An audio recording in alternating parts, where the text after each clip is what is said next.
so in love with you.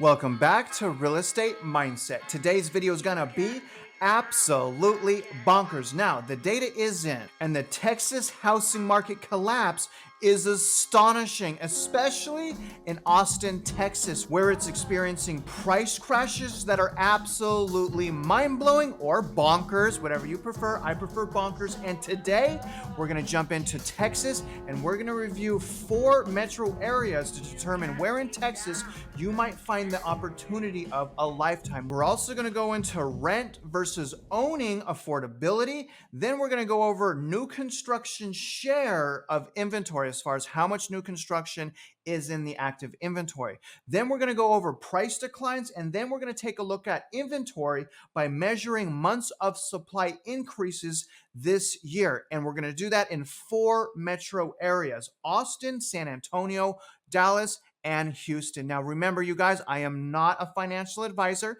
Even if we want that, I'm just a father, a husband, someone that loves playing hide and go seek, and someone that absolutely is obsessed with real estate and what's going on right now. And for my obsession on real estate and the data, like this video, subscribe if you haven't already, and don't leave me hanging. Shoot me a comment below. But regardless, guys, let's get started on this video now. Now, one of the first things that I want to point out about Texas, and it's according to this article right here by Realtor.com, which essentially is saying that Texas represents the #1 state as far as investor share, with 28% of the buyers who closed on properties being investors. So Texas is the #1 state, okay? Now, Florida is up there as well when you take into account second homes and also vacancy. So Florida's also up there. So depending on who you're asking, Florida could be the #1 state when you're adding vacancy, when you're adding those types of things. But for the sake of argument, I want you guys to understand Texas is #1 with investor share. So we will probably get a huge influx of inventory throughout the state from investors. Now, real quick, I also want to point out where rent is at as far as the state of Texas. Now, this is a chart from Zillow. You guys know that I believe Zillow's behind, so I think this information is way worse. But I did want to point out, of the top 9 metro areas to experience month-over-month decline, 3 of those are from Texas. #2 being Austin, San Antonio, and also Dallas is on there. So 3 of the 9 metro areas with the top month-over-month rent decline are in Texas. So the rental market in Texas is about to get absolutely wrecked. Now, one of the reasons why Austin is having such massive price cuts is it just doesn't make sense to own and purchase real estate in Austin right now. So what I want to point out, guys, is next we're going to look at, the affordability factor when it comes to renting versus owning a property. So we're going to look at Austin. You can see rent to own history. Now, as far as Austin, right now it costs roughly $2,500 to rent. It costs about $2,427 to own.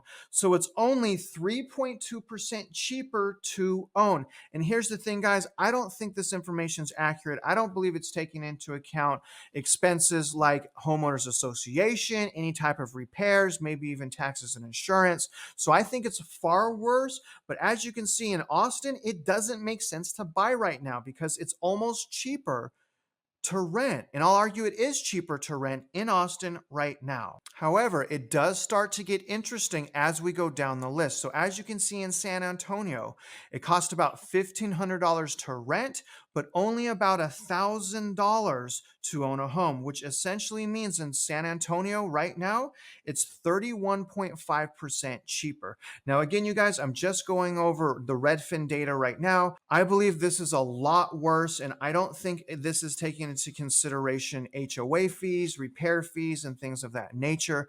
But it is astonishing how much room there is in San Antonio, being it is 31.5% cheaper to own versus rent. Now take a look at Dallas. In Dallas, it's roughly $2,200 to rent, and to own, it's roughly $1,500, making it about 32% cheaper to own in Dallas versus rent. Now take a look at my home city, you guys, and this is absolutely astonishing right now. And you guys know I'm in Houston.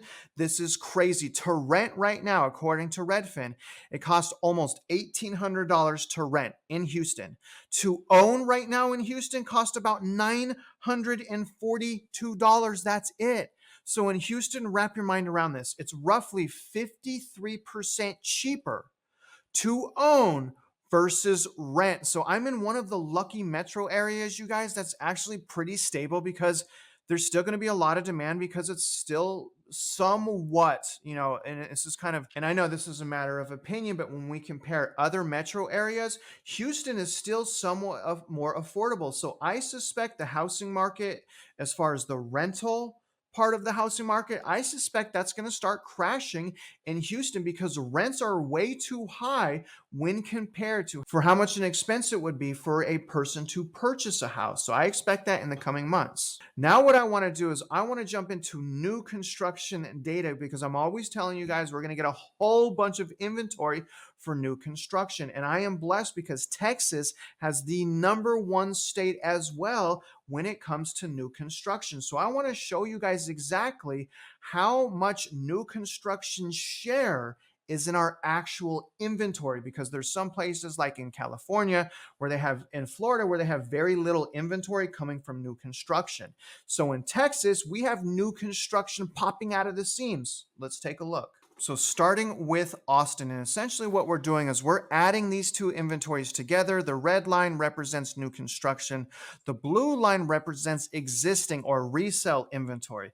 So in Austin, essentially, there's total number of units as of this data, as of this report, represents 3,038 units total, of which 33% of Austin's current inventory is new construction. So again, in Austin, 33% of inventory is from new construction. That is huge. But that's not all. Let's look at San Antonio. So what we do is we add the new construction plus the existing inventory together, and we get 3,747 units.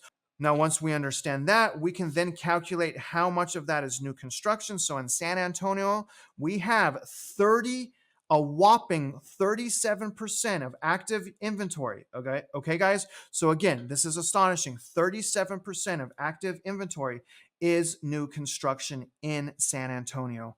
Amazing. But that's not the most shocking thing of all. Again, in my home metro area of Houston, we add these two numbers together, new construction versus existing. We get a total amount units of 12,563 units.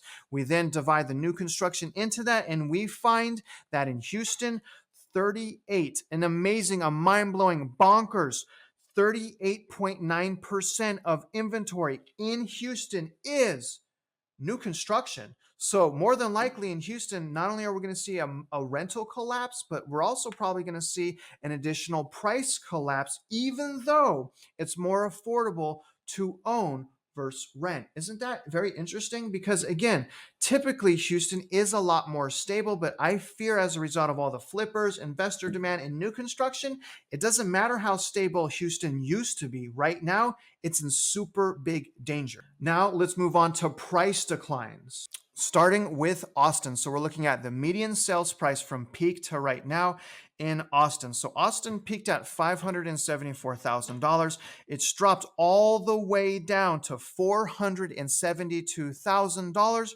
representing a loss from peak of $102,000, or a 17.7% drop from peak. Astonishing things are happening right now in Austin. Now let's take a look at San Antonio, which is not having as large price declines as Austin, unfortunately. Now we can see here that San Antonio actually peaked at $340,000.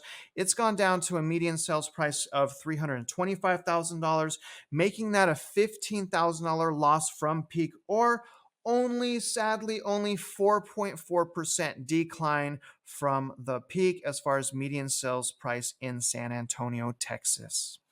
Now, real quick, guys, I couldn't give you Dallas's new construction data because Redfin didn't provide it. I just wanted to acknowledge that real quick. But as we can see here, the median sales price in Dallas peaked at $465,000. That has gone all the way down to $420,000, representing a decline in Dallas of $45,000 or a whopping 9.6% decline in median sales price in Dallas, Texas. Now, you guys, finally, I'm starting to see healthy price declines in Houston. Houston's been pretty stable, but this is the median sales price. Now, Houston peaked at a median sales price of $353,000. It's dropped all the way to $331,000, which is a difference of $22,000 from peak to right now, which represents a 6.2% decline from the peak in my home city of Houston. Now what I want to do is show you guys inventory by looking at the months of supply. So essentially, I'm going to divide the months of supply that we have right now compared to where we were at as far as months of supply at the beginning of the year. And the thing is, guys, it's absolutely astonishing the amount of inventory that is in the market in Texas. Texas is exploding right now with inventory, but let me show you. Starting with Austin, Texas. So Austin, Texas started out the year with 6.6 weeks of supply. It's gone all the way up to 23.8 weeks of supply, basically, essentially almost giving it a technical definition of a buyer's market. It's almost exceeding now 6 months of inventory. It's not yet, but regardless, from the start of the year to right now, guys, the amount of inventory increase in Austin for months of supply has risen 260%, a massive 260%. So in other words, it just does not make sense to purchase homes in Austin right now because there's inventory everywhere and prices have not gone down yet, even though they have gone down from peak. So that is good, but there's a lot more room for Austin to go down. So here's San Antonio, Texas. Now, the beginning of the year, San Antonio had 7.9 weeks of supply. It now has, look at this, it's gone basically straight up in San Antonio to now having 25.4 months of supply, which essentially is signaling a buyer's market, an official buyer's market in San Antonio because it exceeds 6 months of supply. So from the start of the year to right now, the months of supply has gone up 221% in San Antonio, Texas. Dallas started out the beginning of the year with only 5.4 weeks of supply. It now has 14.9 weeks of supply, which essentially means from the start of the year to right now, months of supply has gone up 175% in Dallas, Texas. So let's finish this out with Houston. You can see Houston started out the year with only 7.8 weeks of supply. Houston now have 16.5 weeks of supply, essentially meaning from the start of the year to right now, months of supply inventory has gone up 111% in Houston, Texas. In conclusion, Austin, Texas is crashing hard because it simply doesn't make sense to purchase a home right now when values are very clearly going down and inventory is essentially skyrocketing. Not to mention, it's cheaper to essentially rent than it is to own in Austin, making it a high-cost market. Now, Houston appears to be the exact opposite. So in Houston, I'm more worried about the rental market collapsing because it appears to be way more cheaper to own, over 50% cheaper to own versus renting. Overall, there have been massive surges of inventory throughout the entire state of Texas. And for that reason, I believe there's going to be opportunities in almost every metro area in Texas for the most part for the next few months and years to come. Now, specifically Austin. I think Austin, we can actually see some zip codes in Austin hitting a 50% decline from peak. So I'm calling that right now. If any metro area is going to do it, I believe that metro area is in Austin. Not to mention the tech industry is absolutely getting annihilated right now, so that's even more pressure on Austin. But regardless, you guys, I really hope you found this video valuable. I hope you guys got some insights, perspective, and value from today's video. And if you're out there investing in real estate, you know I wish you luck, and I hope you win.